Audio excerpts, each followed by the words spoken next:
Well, first of all, I'd like to thank the organization for inviting us to be here. I hope I can give a better presentation than the expectations of the people who just left would indicate. And I'm here to talk a little bit about, let's say, a different perspective. There were some presentations in this way, a different perspective from what we have heard here today. I'm here to talk about how do we work on growing opportunity for inducing a new paradigm in mobility, and we turn this into very particular opportunities for developing innovation technology, and in a way that we really appropriate this technology and innovation and just and don't only import and integrate technology. And this is a beginning, just a difference that we try to get into the approach to this challenge that we see, which is the challenge of electric mobility. Just a few words about myself and my organization. I work at Intelli. Intelli is a private non-profit organization, a think tank, and we have been working for several years now on development of, let's say, integrated sectors in this country, and we work in the match between the role of public policies and the role of corporate strategies from A to Z, and the way that they match each other in order to develop the country, develop society, deliver value to people, and in the end contribute to a better lifestyle and a higher standard of living. And somebody today just mentioned that their key KPI was to have consumer happiness. I would say that our KPI is to contribute, and this might sound a little very straightforward, but is to contribute to a better Portugal, a more competitive country in which people live better and companies are more competitive in the world. We start from a problem. Most of the solutions start from the problem. And the problem that we have today, and was mentioned by the previous speaker, is the major concentration in urban areas. If you live in Oporto and Lisbon and are not fortunate enough to live in the interior of the country where I'm from, originally, although I've been living in Lisbon for several years now, you would see that you would find yourself jammed in traffic every day. This is a huge problem. So we are talking about an exhaustive paradigm in which people drive to work each day and build this mobility or base their own mobility on the import of fossil fuels and generate quite a huge amount of pollution that has direct and indirect impacts on our day-to-day life. Emissions from transportation are a huge amount of overall emissions. Traffic congestion, this is an important number. If you talk about productivity losses, and indirect impact in health, for instance, accounts for as much as 2% of GDP. We have been talking about the weights of R&D on GDP. This accounts for twice as much of the impact of R&D on GDP.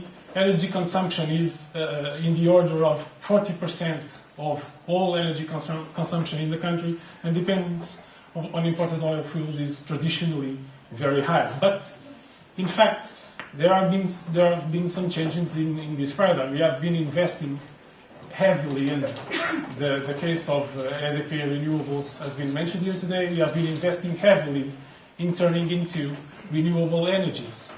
Also, we have also had some specific insights today that indicate us that most of the times technology is not the problem. It's what you do with it. It's how you approach a complex problem and you use technology to elaborate on ideas and deliver good solutions that are effective and efficient. And of course, we all live in digital environments. You have heard about 2.0, whatever. People today are closer than ever to each other and share their information and are able to take joint decisions on the way, for instance, that they use their car. So this is a good environment, very favorable environment for introducing new disruptive paradigms. And one paradigm might be exploring the integration between sustainable mobility and energy systems, taking advantage of renewables. What does this mean?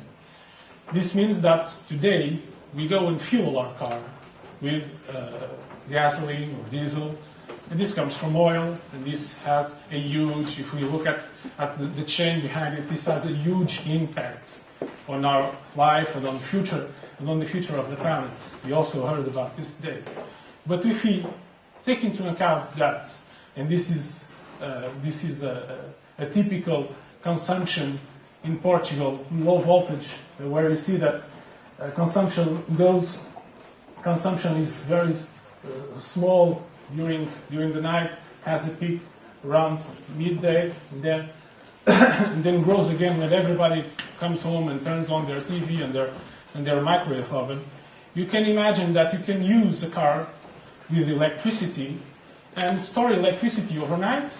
For instance, taking advantage of own production based on wind power. It's an example. Drive to work, sell the energy, the green energy that you have during the night stored in your battery to the network, do some charging, go home, and then do this cycle over again. So we are talking about looking at the vehicle as a part of, let's say, a city's energy metabolism. The vehicle, you are able to store energy in the vehicle, and you have a decentralized battery or a decentralized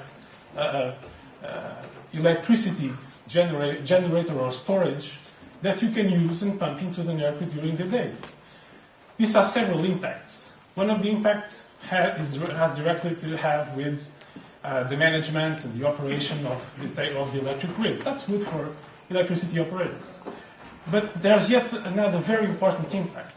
This joins the rationale that we have behind using the car with the rationale that we have when addressing issues like the way that you manage your energy, the way that you manage your relationship with the environment, and also has an impact in terms of the business models that you can explore having this paradigm in hand. You can be, someone here today mentioned the word prosumer. You can be a prosumer of energy as never before, based on your car.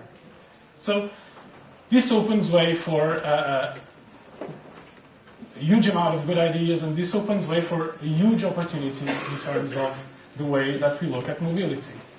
And this has driven both car manufacturers and most electricity operators to develop their efforts, to put their efforts into this new solution, to develop pilot projects and whatever. And this challenge also came to Portugal, and when it came to Portugal, we were asked to elaborate on the main attributes that an integrated approach at electrical mobility should have in a country such as ours. And going back to this very important issue that this is not just an opportunity to be greener, this is not just an opportunity to be sexier, this is an opportunity for developing technology and innovation, putting firms to work in an emergent area in which there are several opportunities that should be explored. And a set of principles were defined. First of all, the focus on the user.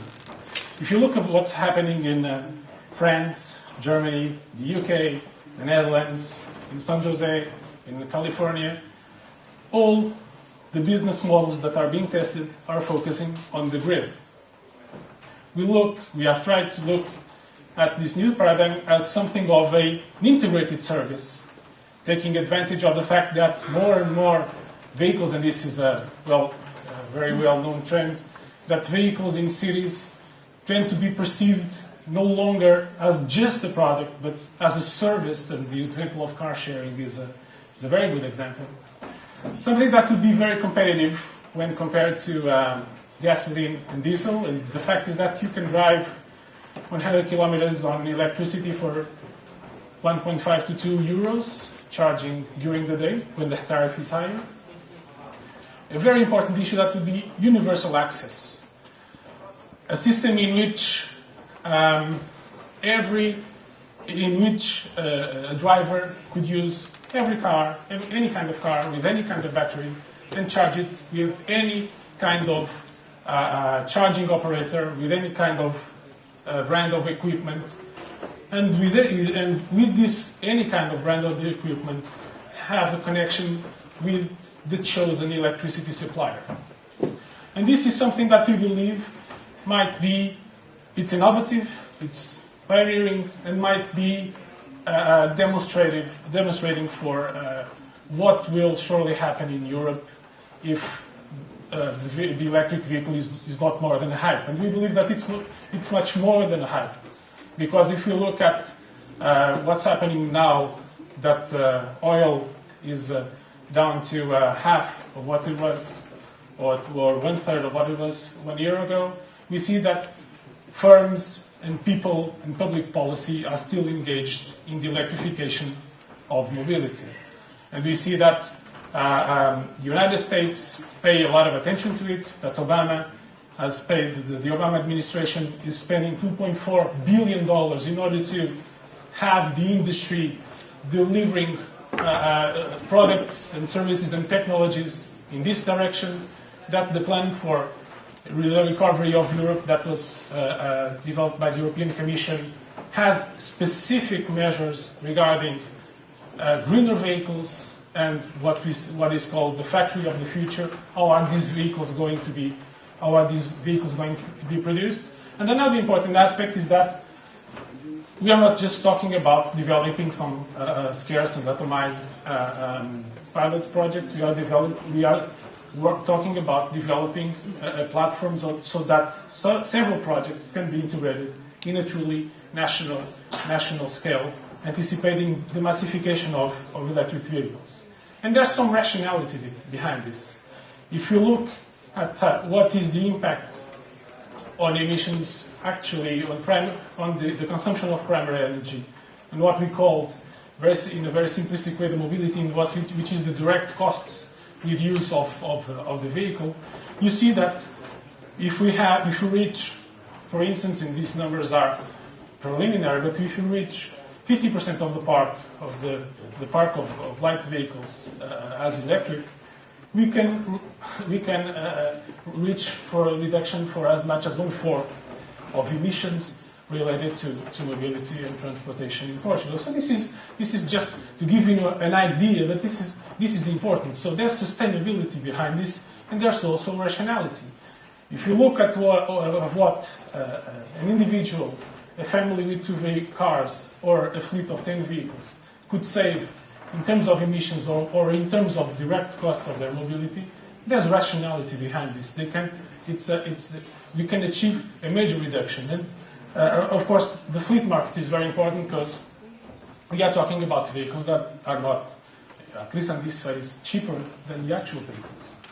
But if you have a perspective of the life cycle of the operation of the vehicle, you can reach these numbers. If you look at using an electric vehicle over a period of 5 or 10 years, you have a different perspective than people are used to have when they take the decision on buying and driving a vehicle. And of course, this is perhaps what really drives us, is that this is a huge opportunity, this is a huge space for value generation, technology, and innovation. We are talking about thinking what these new generations of vehicles will be, what are they composed of, how will they be made, and let's keep in mind that we have an important automotive industry in Portugal. At Intel in 2001, when nobody talked about this new emergence of electric vehicles, we developed a study with Pininfarina at the time, and in order to study the opportunity to have in Portugal a new investment in these new generations of vehicles based on alternative powertrains. New vehicles addressing city mobility, produced under new industrial and business models. At the time, we weren't able to, although we had a very good study, we weren't able to manage to gather all the efforts around this. And today, Pininfarina has made a joint agreement with Bolloré, and they are about to put a new vehicle on the road, a new electric vehicle on the road. Batteries and powertrains. This is one of the most important. This might be the commodity of the automotive. This might just be the commodity of the automotive market and industry in the future. Nissan and Renault have signed the MOU based on this strategy in order to study the opportunity to invest in a battery plant in Portugal. Information technologies, very important. We have talked about cars, about charging network, about electricity grid, and most of all about users. How do we connect them in an efficient way and deliver value and open platforms for easy collaboration between all these actors? Energy systems and charging networks, and of course, what we aim at introducing as very distinctive and adequate business and service model. Of course, this is a huge opportunity for engineering, technology development, and innovation, and of course for developing the right structural conditions. If we develop technology, we must test it. You can work on attracting investments for testing technology or initiatives for testing technology. And of course, this is a ground for investment attraction. If you look at some numbers, this might have a very interesting impact in terms of qualified employment, value, economic activity, and of course, technology and innovation. And there are some examples that I can show you just to wrap up in terms of the way that some Portuguese actors have gathered around this opportunity and have been working on some specific technological solutions for this opportunity. All that you see here has been developed in Portugal. This is the case of the vehicle that is a Norwegian vehicle from Elbinor that was restyled and renewed in Portugal with Portuguese engineering at CEA in Maia. All this vehicle was engineering in terms of structure, in terms of interiors, in terms of exteriors, and in terms of powertrain tuning. Some Portuguese firms have already developed some technological solutions for this marketing. Have taken care about patent processes. This is an emergent area in which there are no consolidated solutions yet. There are some more mature solutions than these ones, but there are no consolidated solutions yet. And this is one of the most important areas in terms of creating a basis for future development of electric mobility in Portugal, that is to have an adequate information system that enables an adequate development of this service that will be mobility solution in Portugal, interconnecting all kinds of actors, etc. This all comes to a vision of Portugal as a pioneer, a space for considering, developing and testing new mobility solutions, vehicles, charging solutions, IT systems, smart grids, networks. EDP and other partners have a very important project on networks.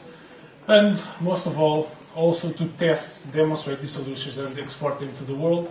And of course, exploring the use of energy from renewable sources through intelligent networks.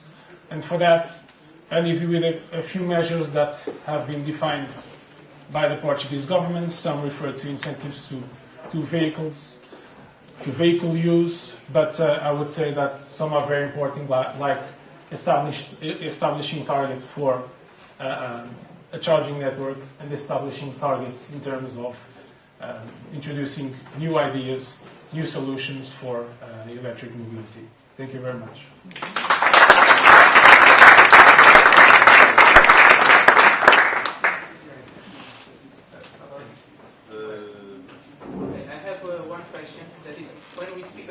Electrical mobility. I always see cars, and I think in Lisbon there is a big. I see there's a big feature for motorcycles and for electrical bicycles, because people always complain that Lisbon is difficult for a bicycle, and this will be a perfect solution for Lisbon in terms of electrical bicycles. And now I see that in Lisbon they are putting these yellow parking spots for motorcycles. Isn't this an opportunity for this type of solutions? Because it's an easy point for recharging, which I see is a problem for a car, because the cars will have to be easily access to electricity. And in these spots for bikes, it would be much easier to see their many bicycles recharging. Absolutely. Bikes and scooters are considered. They will be part of this process. And actually, there are 5 charging spots in Lisbon that have been launched previously by EDP, in which electric vehicle users can now charge their cars, quadricycles, bikes, scooters, whatever, and occupy specific parking spaces to charge their cars. But going back to your question, absolutely, scooters and bikes will be considered in this equation. What about trucks? Big cars? Trucks are a different aspect. They all contribute to the very positive impact of having the electrification. But there will be incentives for, let me give you a specific measure. A set of 25 municipalities will join efforts formally in order to have these measures implemented in their own territories. One of the measures is to have 20% of fleet's renewal each year replaced by EVs. And then on this fleet, lorries will be considered like buses, like a lot of. Do you already have the technology to have lorries, electric lorries? You have, well, the question is really about the batteries. For instance, you have different approaches at this. You have electric vehicles that are developed from scratch. Mitsubishi has a vehicle that has developed, and I'm talking about the major manufacturers. Mitsubishi has a vehicle that they developed from scratch, the IBF. Nissan has just launched the Leaf. Other manufacturers have solutions. Volkswagen has just this week launched the prototype of the Ia. But there are also companies that have been working on retrofits. Retrofits means that you put electric powertrain and electric batteries into a car like a Ford Transit. To give you an example, some retrofit companies are presenting the market with solutions for medium and heavy vehicles, and they are already on the road. So of course, the rationale behind this is a little bit different because you don't expect them to be charging on the streets. You would expect them to be charging overnight at your fleet deposit. Okay. How does your plan, how does your idea compare to what Blue Planet is doing? Better place. Better place, exactly. I would expect that question. This model is inclusive, so Better Place would fit this. But what a Better Place as and to be honest, the first approaches that we had in terms of that the Portuguese government had before we entered the process were by Better Place. But Better Place presents you with a very, I would say, very imaginative and very robust model. You buy a Better Place car with a Better Place battery, you plug it into a Better Place plug, and you have a Better Place invoice. That would fit this model, absolutely. But we want to have more than that. We want to have competition between different technical solutions. We want to have competition, we want to have integration of other services that are lateral to this process. How do we let me give you an example. How do you integrate? A car parks for 4 hours. It will have a consumption of, let's say, 80 cents. But during those 4 hours, it will pay for as much as 4 euros of parking. How do we integrate parking into the Better Place model? We want to have other services that might be associated with electric mobility being able to connect into this model. So we're talking that there's no standard in the charging business. Absolutely the contrary. What we want to have is a standard for electric charging and for communication between all these elements of this system, between each charging point, between each vehicle and battery. So And this is only possible if you have a standard. Regarding standards, we have been following, there's a European group in mobility that is working on developing a European standard. This group involves most major manufacturers and most utilities in Europe. We have also been taking into account what are the standards in Japan and in the US. We have been closely working with Nissan and other manufacturers so that this complies with any kind of vehicle, and that any equipment, any charging equipment will comply with this standard.